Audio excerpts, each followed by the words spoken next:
పట్టుకోండి వాళ్ళు పట్టుకోండి పట్టుకోండి పట్టుకోండి పట్టుకోండి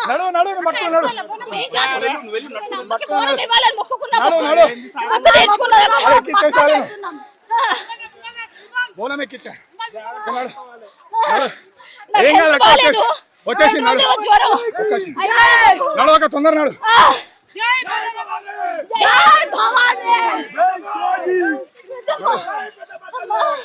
ఒక్క నిమిషం ఆగండి, పడిపోతున్నారు. బాలేదు, ఒక్క నిమిషం ఆగండి. కళ్ళు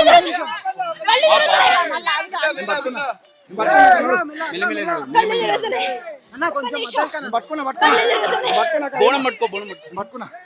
అక్క నాడు ఏమనుకో అక్క దయచేసి అక్క నాడు మనం ఎక్కియాల అక్క అమ్మ బోనం కోరుకుంటుంది.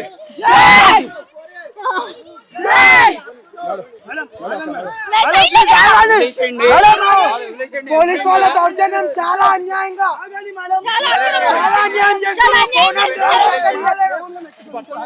వదిలేసేయండి అయిపోయింది.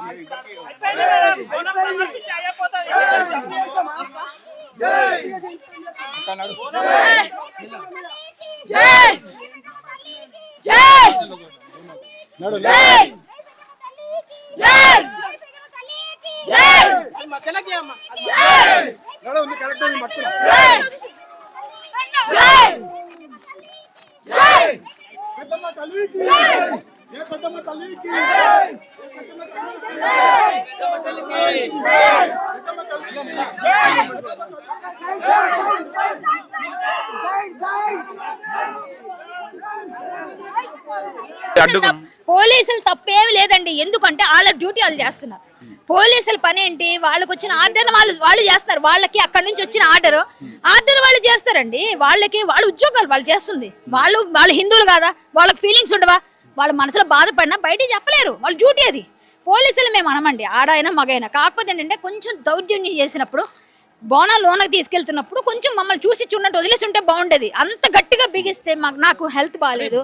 ఇంత అడ్డుకునే అవసరం ఏముంటది ప్రభుత్వానికి అనేది ఒక సంప్రదాయం తెలంగాణలో. దాన్ని అడ్డుకునే అవసరం ప్రభుత్వానికి ఏంటంటే అదే కదా, వాళ్ళకి స్థలం కావాలి. అక్కడ ఎక్కడ ఇంతమంది వచ్చేస్తున్నారు, ఏమైపోతుందని టెన్షన్ పడుతుంది ప్రభుత్వం. ఈ టెన్షన్ కే మమ్మల్ని అందరినీ ఎట్లనే ఆపాలని. ఎంత ఆపుతారండి, ఒకళ్ళని ఆపుతారు, ఇద్దరిని ఆపుతారు. ఇప్పుడు మమ్మల్ని ఆపితే ఇంకొక లక్షల మంది వస్తారు. ఎంతమందిని ఆపుతారు, ఎంతమందిని ఫోర్స్ని పెడతారు. ఫోర్స్ పెట్టినా వాళ్ళు కొట్టిన వాళ్ళు బాధపడతారు, మేము బాధపడతాం. తర్వాత అక్కడ ఉండి గద్దె మీద చూసి వీడియోలో టీవీలో చూసేది వాళ్ళు అధికారులు. కొండా సురేఖ గారికి ఉండాలి, రేవంత్ రెడ్డి గారికి ఉండాలి. ఎంతసేపు రజాకార్ మనుషులందరికీ సపోర్ట్ చేసుకునే మనుషులు 2 లక్షలు ఇవ్వండి గజంగా అని అడిగారంట గవర్నమెంట్ రేటు. చర్చిలు మసీదులు మేము చూపిస్తాం, గవర్నమెంట్ ప్లేసుల్లో ఉన్నవి. అవి ఎలా మీరు ఎక్కడ పెట్టారు, వాళ్ళు ఎంత తీసుకున్నారు వాళ్ళ దగ్గర మాకు చూపించండి. అదంతా అది చూపించినాక మాట్లాడండి. వాళ్ళకి ఎంత తీసుకొని ఇచ్చారో చెప్తే అప్పుడు మేము కూడా అందరం చందాలు వేసుకోనన్నా ఎంత మనిషి వేసుకోనన్నా మేము కడతాం. మా గుడి కోసం మేము అందరం మనిషి రూపాయి వేసుకుంటే చాలు రా బాబు, మేము ఇచ్చేస్తాం. 2 కోట్లు ఎంతసేపులో వస్తుంది? 2 కోట్లు ఏంటి, 120 కోట్ల మంది ఉన్నాం హిందువులు. తెలంగాణలో ఎంతసేపు నిజాం సర్కారా, ఏం సర్కార్ ఇది? అసలు తెలంగాణ అంటే అసలు ఏం జరుగుతుంది ఇక్కడ? రజాకార్ పాలన జరుగుతుంది. ఇటువంటి మేము బోనం అయితే పెట్టేసినాం అక్కడ మాట ప్రకారంగా బోనం పెట్టినాం. జై శ్రీరామ్, జై శ్రీరామ్. బోనం అయిపోయింది. అమ్మకైతే బోనం ఇచ్చామండి. మేము అన్న మాట ప్రకారంగా బోనం మేము సమర్పించుకున్నాం. అమ్మ అనుగ్రహం ఉంది. అంత గాలిలో కూడా దీపం వెలిగింది, అది నిలబడదు. అలాంటిది చాలాసేపు అమ్మ నిలబెట్టుకుంది. అంటే ఇక్కడ నేను ఉన్నాను అని ప్రత్యక్షంగా చూపిస్తుంది. ఇంతకన్నా ఏం కాదండి. అమ్మ గుడిని దయచేసి మాకు ఇచ్చేయండి, ఆ గుడి కట్టించి ఇవ్వండి. అమ్మవారిని ఎక్కడో దాచిపెట్టి ట్రాలీలో అమ్మవారిని తీసుకెళ్ళవండి. ఇంత ఘోరం ఏంటండి? ఎక్కడ ఉన్నామండి మనం తెలంగాణలో ఉన్నామా? పాత రోజులు రజాకార్ అంటే ఇప్పుడు చూపిస్తున్నారు రజాకార్ ప్రభుత్వం. ఇది చాలా అన్యాయం. అమ్మ భూమి గుడికి ఇస్తే ఇబ్బంది ఏముంటది ప్రభుత్వం? 12 ఎకరాలు ఉందండి ఇక్కడ. 12 ఎకరాలు ఉంది. 12 ఎకరాల్లో అర్ధెకరం కాదు, 100 గజాలకే 2 లక్షలు. 100 గజాలకి ఇవ్వండి అని అడిగితేనే 2 కోట్లు అడుగుతున్నారు. అర్ధెకరం అడిగితే ఇంకెన్ని కోట్లు అడుగుతారు? సగం హైదరాబాద్ అందరూ కొనివ్వాలి.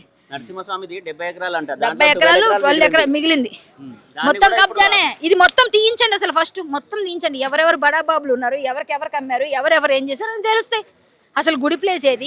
వీళ్ళు ఏమీ తెలియని అమాయకుల్ని ఇలా బయటికి పంపించారు. మొత్తం నేలమట్టం చేశారు. లోపల ఎవరిని వెళ్ళనిస్తలేరు. ఎవరు ఇచ్చారు కంప్లైంట్? చాలా ఘోరం అండి ఇది. చాలా ఘోరం జరుగుతుంది. భగవంతుడు ప్రజల సంపద కదా, అంతే కదా, ప్రజల సంపద. ప్రజలు ఒక 80 సంవత్సరాలుగా గుడి పూజ అవుతుంది. ఒక 10 సంవత్సరాల నుంచి జరుగుతున్న పూజకే మనం ఒక పెయిన్ ఉంటుంది, ఒక ఎఫెక్షన్ ఉంటుంది. ఇన్ని సంవత్సరాల నుంచి ఉన్న వాళ్ళకి ఉండదండి. మనకు ఒక్క సంవత్సరానికి మనకు బాధ అనిపిస్తుంది. మన ఇంట్లో ఏదైనా చిన్నదే గుడి పెట్టుకొని ఏదైనా పెట్టుకుంటే అయ్యో మన ఇంట్లో ఉండింది కదా, ఈ ఇల్లు అమ్మేసామే ఇక్కడ పోయిదైందని. అలాంటిది 70-80 సంవత్సరాల నుంచి వాళ్ళు పూజలు చేసుకుంటున్నారు. మరి వాళ్ళకి ఆ ప్రేమ ఉండదు, అభిమానం ఉండదు, వాళ్ళు చేసుకోరు. వాళ్ళకి ఆ మాత్రం ఇవ్వదా హక్కు, ఆ మాత్రం లేదా హక్కు, అడిగితేనేమో తప్పు, రజాకారులా కొట్టి పంపిస్తున్నారు. ఇందాక బోనం లోనికి వెళ్తుంటే ఆపేస్తున్నారంటే ఇంతకన్నా నీచమైన పరిస్థితి ఇంకోటి ఉంటుందా?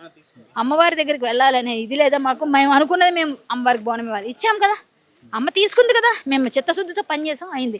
అంటే ఎలా ఫైట్ చేయబోతున్నారు మీరు? కొండా సురేఖ గారు కూడా బోనం ఎత్తుతారు.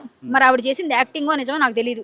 ఆవిడ చేసింది యాక్టింగ్ కాకపోతే ఆ బోనం ఆవిడ కూడా ఆడపిల్లగా ఎత్తుంటే ఈ బోనాలకి న్యాయం చేసి అమ్మవారి గుడి మాకు న్యాయస్థానాలకు ఇట్లా ఏమైనా వెళ్ళే అవకాశం ఉందా? హిందూ సంఘాలుగా మేము హిందూ సంఘాలుగా వెళ్తాము. నేను BJP Dharmik cell state joint కన్వీనర్గా ఉన్నాను, హిందూ సంఘాల్లో నాయకురాలుగా ఉన్నాను. నేను ఎక్కడ గుడి కోసం, బడి కోసం, దేశం కోసం, ధర్మం కోసం ఎక్కడ ఎవరికి ఏ తప్పు జరిగినా, ఎవరికి అన్యాయం జరిగినా వెళ్తాను. నేను చిత్తశుద్ధితో పనిచేస్తాను, ఎప్పటికీ పనిచేస్తాను. అమ్మవారికే కాదు, అయ్యవారికే కాదు, ఎవరికైనా సరే మన వాళ్ళ కోసం నేను వెళ్ళి పనిచేస్తాను, దేవుడికైనా మనుషులకైనా. ఎందుకంటే మానవత్వంతో పనిచేయాలి మనం. అలాంటిది అమ్మవారికి ఇంత అన్యాయం జరిగినప్పుడు ఆ అమ్మవారి గుడి సాధించుకునే వరకు ఎన్ని రోజులైనా మేము ఇలాగే చేస్తాం. ఖచ్చితంగా పోరాడతాం, ఆ గవర్నమెంట్తో కొట్లాడతాం. ఎన్ని రకాలు వేసుంటే అన్ని రకాలుగా మేము కొట్లాడతాం. జై శ్రీరామ్, జై